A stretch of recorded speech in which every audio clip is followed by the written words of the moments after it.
connected to frequency. Headquarters, begin transmission. Long-range scanners have detected an explosion in the second level of Station Alpha. Power generation is offline, but the elevator shaft is still functional. One life sign reported. If you are receiving this message, you must bring full power online in order to power the teleporter for extraction. No help is being sent. You are by yourself. End of transmission.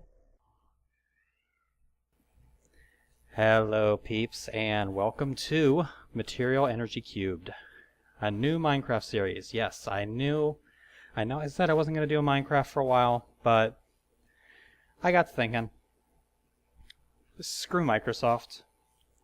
As far as I'm concerned, until they say stop, I'm just going to keep doing what I'm doing. Now, for those of you who have been paying attention and noticed I haven't uploaded anything and actually read the description of my last League of Legends video, you'll know that I currently do not have home internet. So I am playing in offline mode,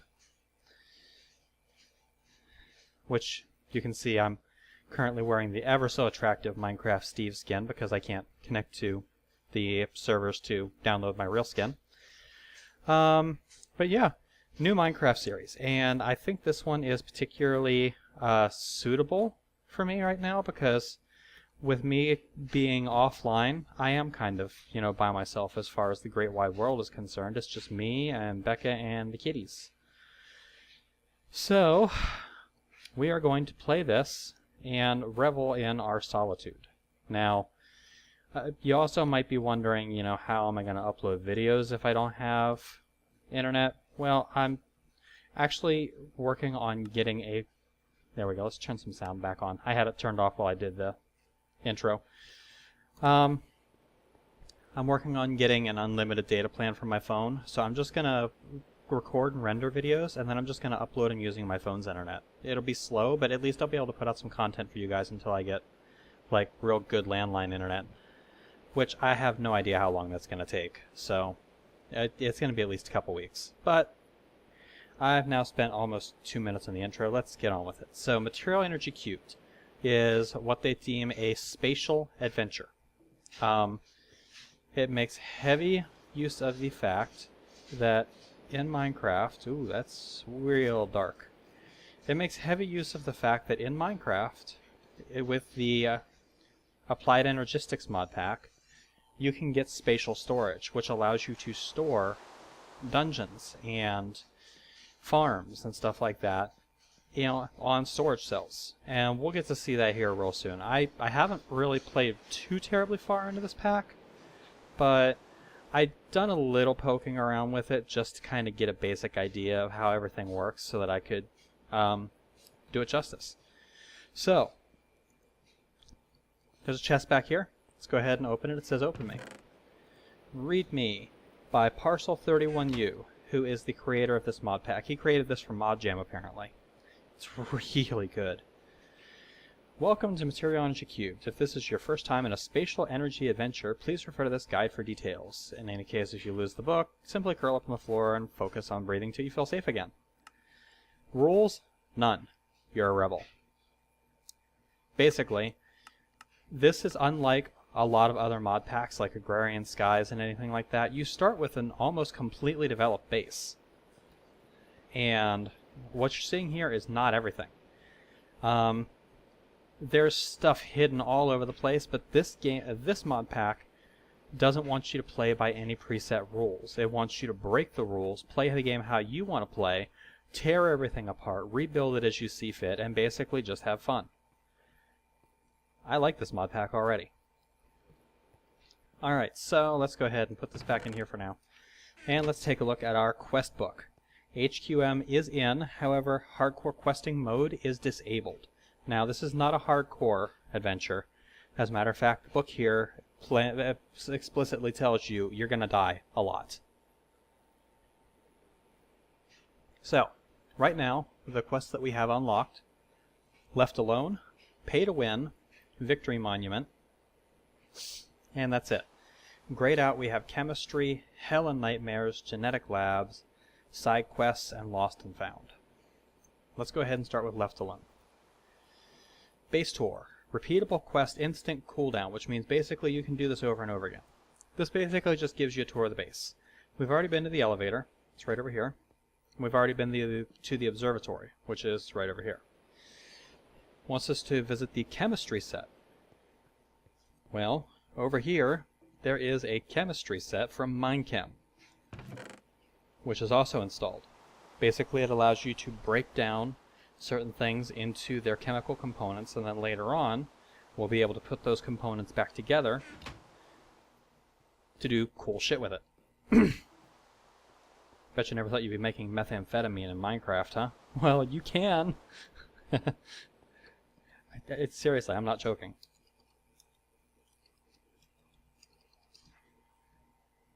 I'm not joking. Methamphetamine. Check that out. Not that I advocate any sort of drug use, because especially with chemical drugs like that, I don't. But it's still, you never thought you'd do it in Minecraft. Now, if you were watching real close, you'll see carpenter's blocks are installed, factory blocks are installed. But there's also secrets hidden all over the place. If you've been watching real close, you might have noticed the green light over there. That is actually a carpenter's safe from Carpenter's Blocks. And inside here, there's a couple of hidden goodies. These things are hidden all over the place. One piece of gunpowder. Amazing. And we got a pillar quartz block, and this chest over here, we have a bunch of extra quest books in case you happen to lose them. We have another copy of README in case you happen to lose that. We have a pickaxe kit for making a survival pickaxe, and we have an ME1K storage, which would do us a lot more if we actually had storage drives. But right now, I'm just going to use this as storage. And then in here, we have some crescent hammers, a tuberous flux capacitor, a bunch of water cans, and a strong box. And in the strong box, there's some more factory blocks, some liquefacted coal, and liquefacted coal floors. So, we actually start out with a fairly good amount of stuff. Over here, we've got some ooh, there's flint in this one. I forgot about that. We've got a total of 3 pulverizers, we've got 2 redstone furnaces, and we've got a platinum chest. These are all hooked up with item ducts. There are redstone energy conduits under there. We've got some fluid ducts here, and a tank with some water. If you were looking really closely over here, you'll see that there's lava behind the observatory window here. These are energy cells from Applied Energistics. Most of these are fully charged, so we have enough AE power to run stuff for a long time, especially considering this is a dark cable. It only turns on if there's a signal applied to it, which right now we don't need any. So, but that is the first floor. The second floor is storage. We take the elevator down, and, well, there's nothing here. There's a quest gate system, and it's totally blocked off. Can't break our way through. It's actually bedrock. So, that's the second floor. On the third floor, we have another smaller spatial storage area, another smaller isolated ME system with another spatial I/O port, a brass chest, which has a sugarcane farm thing here, a solar generator, some extra cables, some extra energy cells, a little charcoal. Over here, we have the Victory Monument, which is where you put all of the stuff. Yes, we have to make an octuple compressed cobblestone at some point. Over here, we have a bunch of ME storage monitors, and these things are tied to chemical elements, which I guess the idea is you're supposed to hook an ME system up to this and use that as kind of a periodic table. It looks like a periodic table to me. Down here is an armory, which it actually wants us to visit.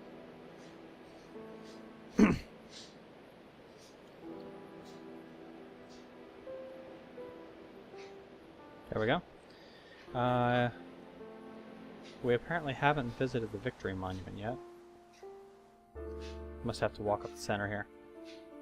Yep, there we go. And then there's another one of these secrets right over here. And this one the game actually leads you to, just to... Hey, stop it! Just to kind of show you that they're here. These trophies you can only get from these carpenter safes. So, you gotta keep an eye out for them. An in-bar ingot. Cool. And then on the 4th floor, there really isn't anything on the 4th floor. Stop it! Gizmo. I know, you're still freaked out about the move. But this is just a building area. It's just a big empty space with a whole bunch of quartz slabs so mobs can't spawn here. And a chest full of a whole bunch of building crap. Of particular note is the torches, which I'm going to take right now. And that's all the farther you can go down. So, let's go ahead and complete our quest. Wait, what haven't I visited on the 3rd floor? The secret. I did so.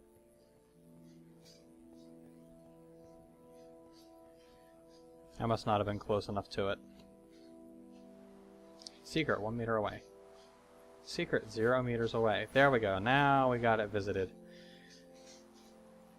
And now it wants us to go to the 4th floor. That was pretty picky.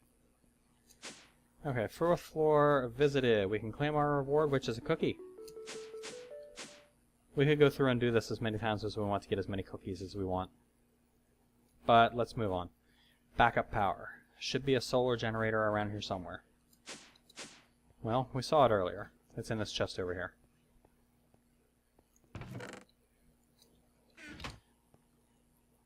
Manual detect, claim the reward. And that gave us a spatial energy guide, which describes the whole spatial energy part of applied energistics. Now, that's a fairly new feature. I've never demonstrated it before, so I'm going to read the book for you real quick, and then I'm going to show you how it works. Check the pylon area for debris. Make sure no foreign objects are present. Then power the ME drive connected to the network. Check the I/O port for required power and available power. Power in the network must be more than the required power to function. Place your spatial disk drive into the input slot on the left and send a redstone signal. To convert the matter back into energy, reverse the process. Do not place another filled spatial disk in the input slot and activate the I/O while a spatial area is loaded, or you will corrupt the disks. Let's go ahead and just demonstrate this. I'm not going to corrupt the disks, because once you've corrupted them, you can't get them back. But this here is a sugarcane farm, and let's actually... Getting food. With a little bit of power, food should be no problem. I need to use the spatial storage on the 3rd floor where we keep the farms for supplies. I won't have access to most of the farms since the disks are stored on the 2nd floor. The sugarcane farm should still be loaded into the spatial I/O port, though I'll have to use what I can for now. So, we have 1200 megajoules of power, requires 73. We put the sugarcane farm in the left slot, give it a redstone signal, and we grow sugarcane. And it moves it over to this slot. The sugarcane farm has now been unloaded from that storage disk. It's been loaded into the spatial area here. So, I'm going to go ahead and break off our sugar.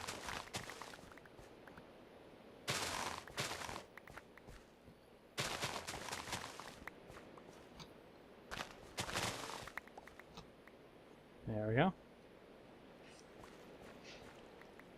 And there really isn't a reason to unload it right now, especially since farms will not grow. See that down there? Especially since farms won't grow when they're unloaded. But I'm going to do it anyway, just to demonstrate. If we take the sugarcane farm and put it back in here, and then push the button again, I'll kind of turn so we can see it happen. It unloads the sugarcane farm, puts it back on the disk, and puts it back on that side. Pretty neat, huh?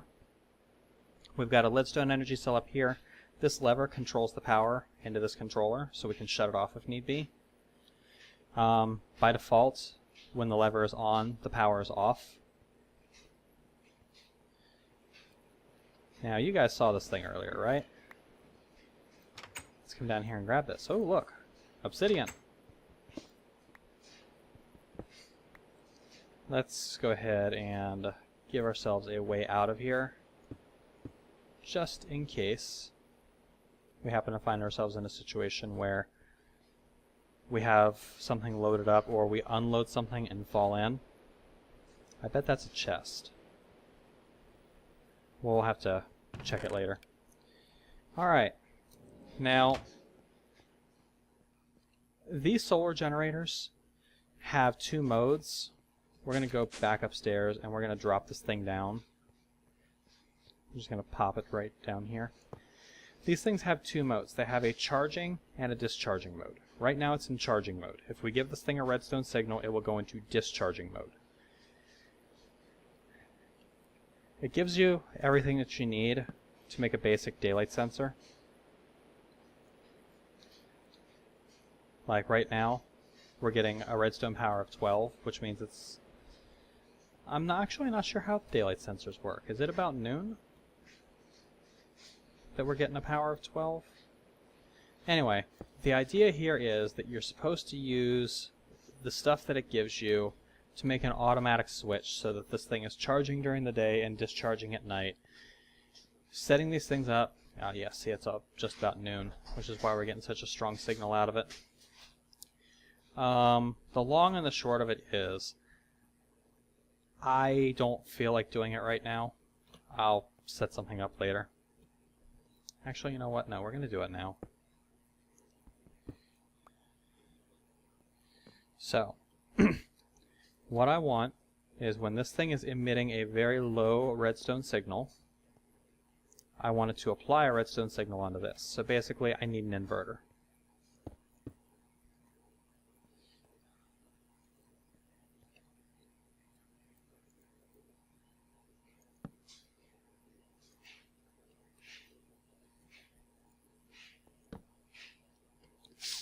There we go. When the power from this sensor gets below 2, which will happen in the middle of the night, it'll apply a redstone signal here, and it'll start discharging instead of charging.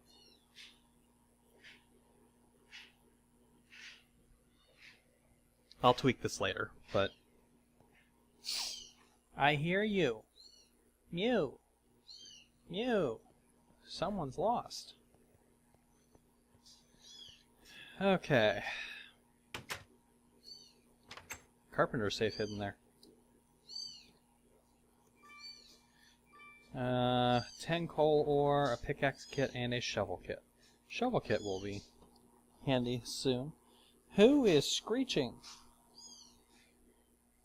Excuse me for just a second here. Alright, sorry about that. Let's go ahead and resume the game. You guys might hear some constant mewing in the background. Really isn't a lot I can do about it right now.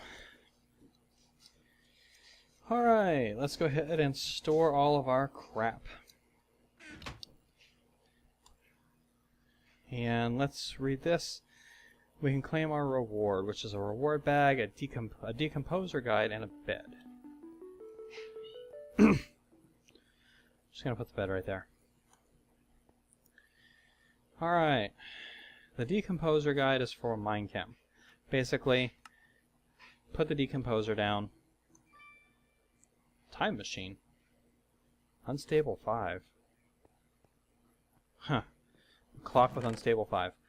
Basically, you take your chemical composer, you put it down, you give it some power, which right now I don't really have any power.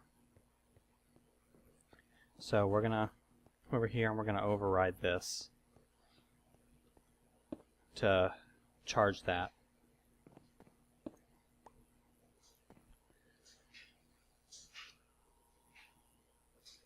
Shouldn't take much power to do this.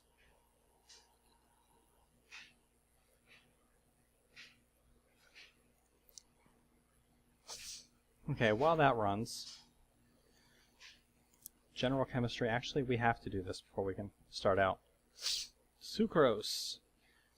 With the sugarcane and the power from the solar generator, I should be able to use the chemical decomposer in the observatory to break down the plant into sucrose. Unfortunately, sucrose is a simple sugar providing little energy. I'll need to find a better way to make food soon.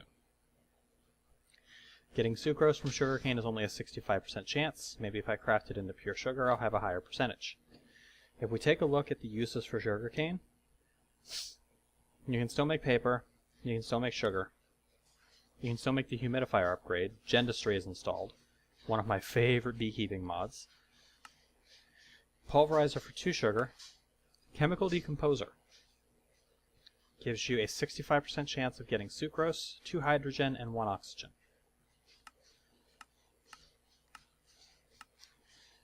If we take a look at the uses for sugar, that in the chemical decomposer is a 75% chance, but you only get sucrose. So I think I actually want to decompose the raw sugar, or not the raw sugar, I want to decompose the sugarcane, because that gives me a chance of getting more elements, and it's only a 10% higher chance to get sucrose. Overall, I think it's worth it for me. Let's go ahead and deactivate this.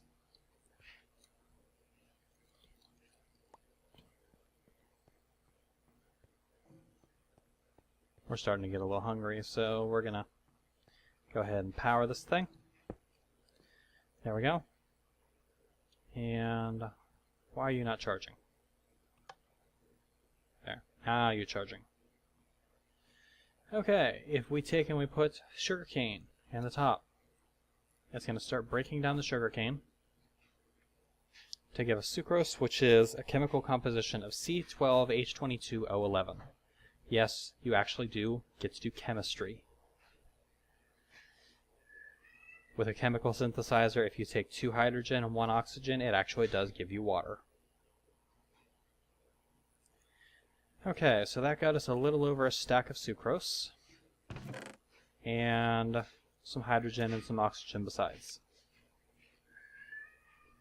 Hey! Hush! Silly cat. Okay. Sucrose you can drink, and it restores your food. It also gives you the speed to buff. So drinking this stuff around, you run around like a jackrabbit on speed. Let's sleep through the night. Weird potion effects while sleeping. Alright. Now, you may have remembered I looked off the edge into this thing earlier. This thing is a very, very large version of the thing that I showed you downstairs where we loaded the sugarcane farm. If we turn in this quest with manual detect, reward bag or 3 brass chests. The reward bag could have anything. The 3 brass chest gives us a lot more storage. And it's only going to be a basic reward bag, so it's probably going to give us a piece of shit like 1 iron ingot or something like that. So we're going to take the extra chests because we need the storage space.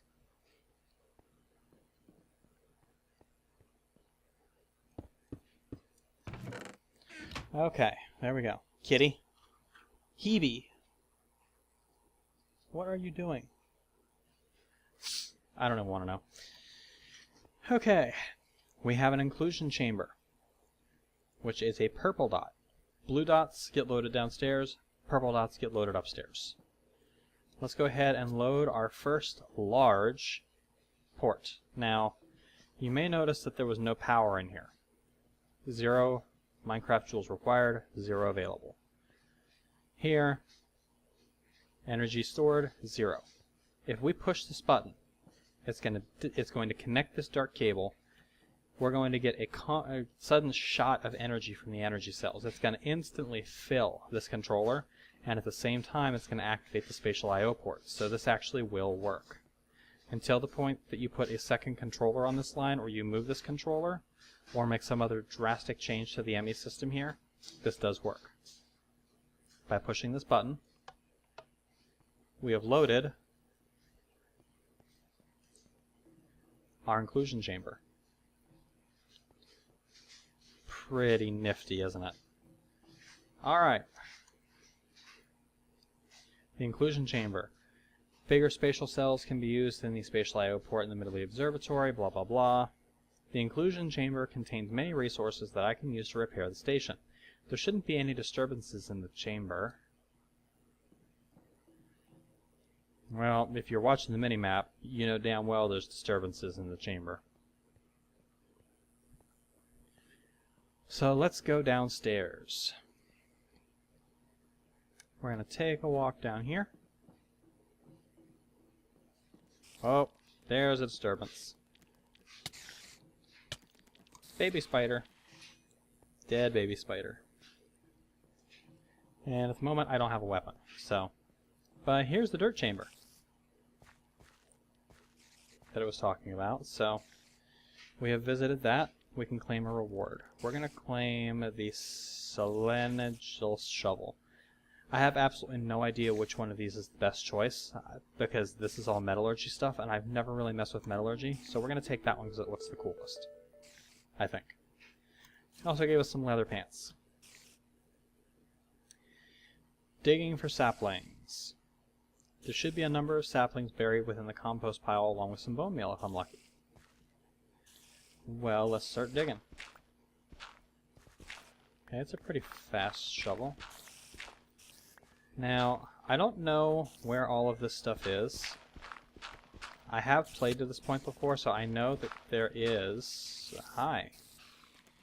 I know there are 3 chests buried in here. I'm not going to take the time to dig them all up on camera, because that's a lot of digging. And it's pretty boring, mindless stuff. And I don't want you guys to have to sit through it. So, I'm going to dig just long enough to find the chests. Or at least one of them. Oh, hello. What are you? Desert spider.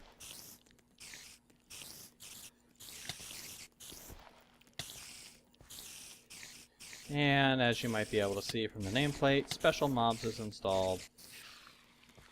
There's an alarming amount of spiders on this map. It seems like every goddamn mob in the map is a spider. Speaking of, like, there are some zombies, there's some skeletons. There's a particular new type of creeper that I absolutely fucking hate called a dirt creeper. When it explodes, it still does the normal explosion damage, but it also leaves a gigantic pile of dirt. It's more hazardous than it sounds.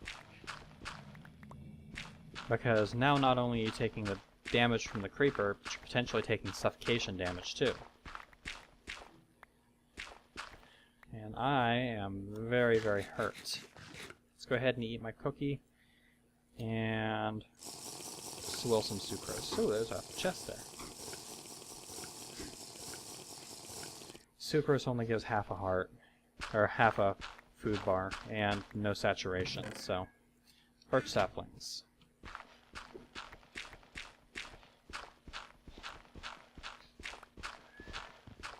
There's another chest.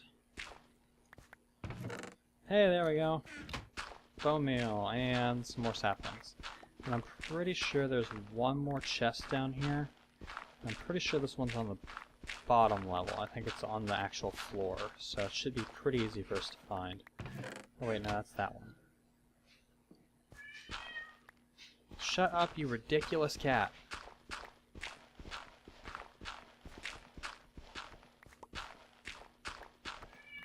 Patchy. I was hoping that Patchy would have broken this in the move.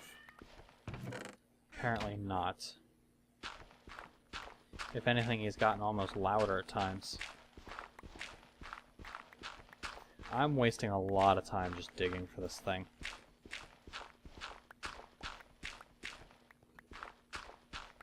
I mean, I'm gonna want a decent amount of dirt. I don't want to spend an entire friggin' episode digging when there's so much to do. Like Agrarian Skies and Sky Factory and packs like that. Those packs, you have so little to do, and so much time that you have to wait in between doing things, this pack is pretty much exactly the opposite. There is so much to do that sometimes you just can't decide what to do first. I love it. There's that last chest. Yeah, a few more saplings. A few more saplings, a little more bone meal. We're happy. Alright. Now, you might have noticed that this quest was not completed by actually finding these saplings. If you were paying close attention when I had the book open, you would see that that wasn't the victory condition for this quest. The victory condition for this quest is 1 piece of oak wood. So you basically have to find the oak. You can find something else, but you have to find the oak in order to progress. Let's go ahead and flatten this out just a little bit, just because it's going to annoy the crap out of me.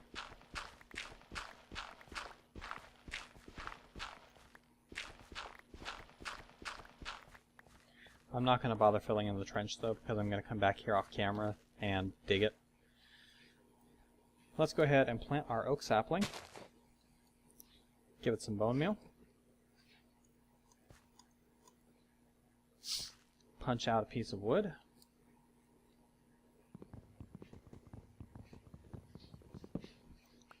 And there's a quest complete.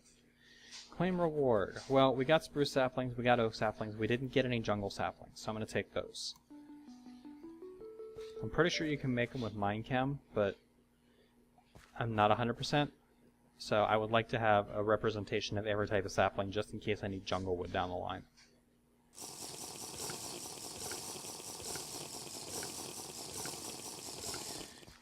Yeah, see what I mean about how this sucrose doesn't last very long? You burn through the sucrose really, really fast, so it is very much worth your while to try and get better food very soon. I'm already down. There we go. Alright. That's going to open up 3 additional quests here. Turrets, block golems, and golems. Turrets are made by placing a dispenser on top of a fence post on top of cobblestone. So if we take a dispenser, and they have a little tutorial area set up for you here. If we take a dispenser, and we pop the dispenser on top of this fence post, which is on top of that cobblestone, we get a turret. This thing will turn around, it will attack mobs for us, and it's pretty handy. However, the quest here is to kill it. So we're going to smack this thing until it dies. Kill turret, all killed. That gives us a turret manual and an upgrade manual. It also gives us some fence and some dispensers. And I can't take the reward because my inventory is crammed full of shit. Great. When isn't my inventory crammed full of shit?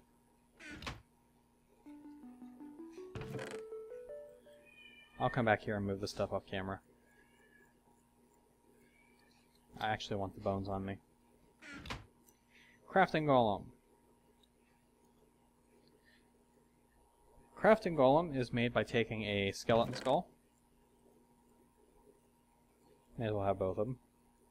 And putting on top of a workbench. Now, we have Crafting Golem.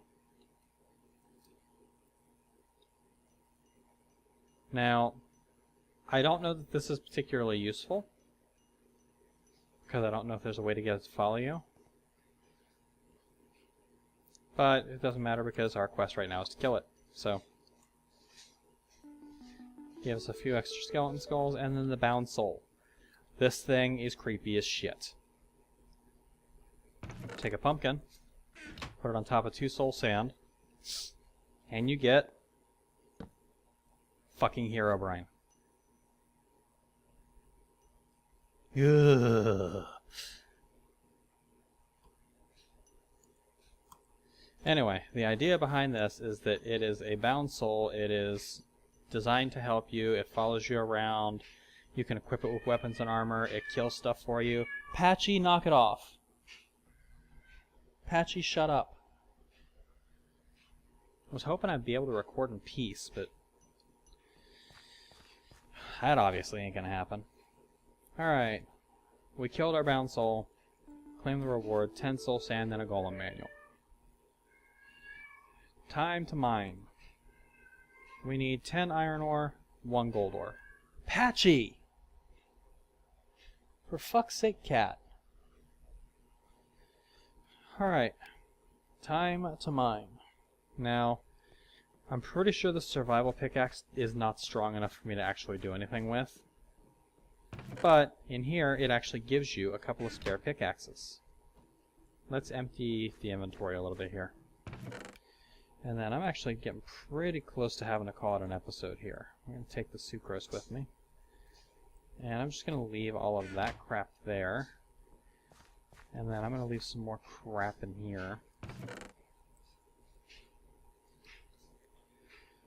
Anything that I don't desperately need right now, I'm going to leave in here. And I'll come back and move it all upstairs off camera. And then here we've got a few more pickaxes, and these are all Minechem pickaxes, so I have absolutely no fucking clue if they're any good or not. And we have copper ladders from metallurgy, which I personally love because these things are fast as hell when you're climbing up them. Look at this. Oh, shit, ow.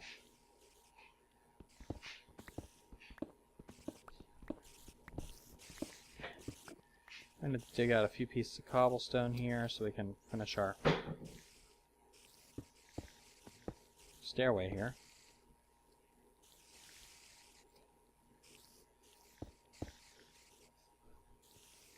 Break that. Replace that. And yeah, look how fast you are on these things. It's much faster than a standard ladder. Ow. Okay.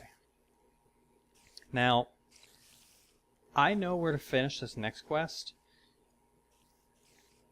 The Finding Seabiscuit thing, which I want to do.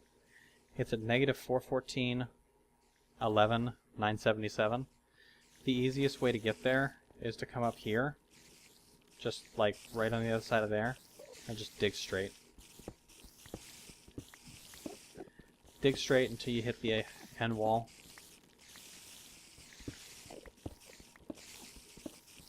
I found this out by placing a bookmark in my first playthrough when I was just testing out the mod pack to see if it would be something I'd want to record.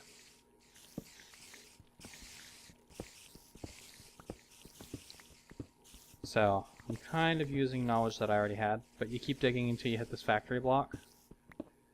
Then you dig this way until you hit the factory block on the other side.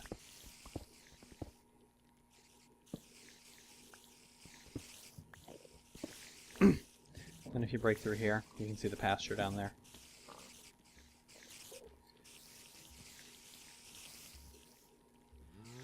But it seems to me that we probably want to go down about 3 levels.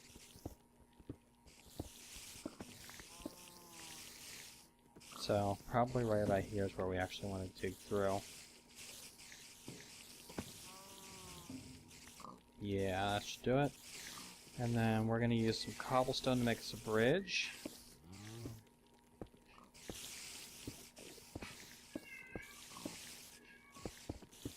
And we definitely need a wall here because there can be some pretty nasty... That's a dirt creeper.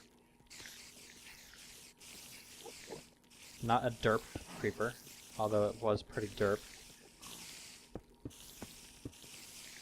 And then I want a roof on this, because I don't want derp creepers to be able to come get me. There we go. There are a ton of very angry spiders down there.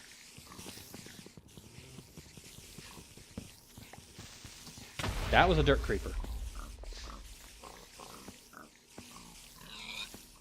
Bastard killed my pig. See what I mean about the dirt creepers? Patchy! Patchy! Stop! I know you're bored.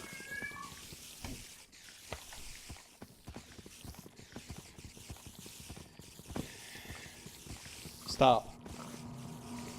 I know you're bored, but that's no excuse to caterwaul like that. We're in a much quieter section of town now. It's much more disruptive if you do that at night. Please stop it. I don't know why I bother talking to the cat. It's not like he can understand me or would even care if he could. Okay, but we have visited the pasture. Now we have a consume task. We came out here to find Seabiscuit. Seabiscuit is this horse right here. She really likes apples. I have to get 10 apples. I have 0 apples. However, it's not the reason why I came out here. The reason why I came out here is because there's a lot of grass here. And where there's grass, there's seeds. And where there's seeds, there's wheat. And where there's wheat, there's bread. And where there's bread, there's no more fucking sucrose. There's also pigs and a cow out here. Of course, I don't know where the... Are they seriously going into my tunnel? Whatever. I don't care. Alright. 42 minutes in. I'm gonna go ahead and just collect the iron and the gold that I need for the next quest real quick so that I can turn that in on camera, and then we're gonna call this episode here. As soon as I get some gold. There's a little bit over here. 3, 4, 5. That gives us all of the gold that we need for time to mine. That gave us a reward bag, a new place to play around in called the Biosphere, and some coins. Now, I am going to show you the coins real... Actually, you know what? No, we're going to save the coins for next episode. I'm actually going to be recording 2 episodes tonight, so I am going to call this episode here. I'm going to get things cleaned up. I'm going to move all the stuff upstairs, and then we're going to pick up next episode where we left off. So, this has been Night Dagger with Material Energy Cubed. Somewhere along the lines I'm going to go smack the cat too, so he stops it. But yeah, hope you guys enjoy this series. It's going to be a little different from the last couple of series I did where everything was all about survival. This is going to be about, you know, having fun, building cool looking stuff, building machines, playing around with a lot of different mods and some functions of mods that we haven't played around with in the past, and basically just exploring, adventuring, and probably dying a lot. I'm looking forward to it. It should be a lot of fun. Hope you guys think so too. I'll catch you later, peeps.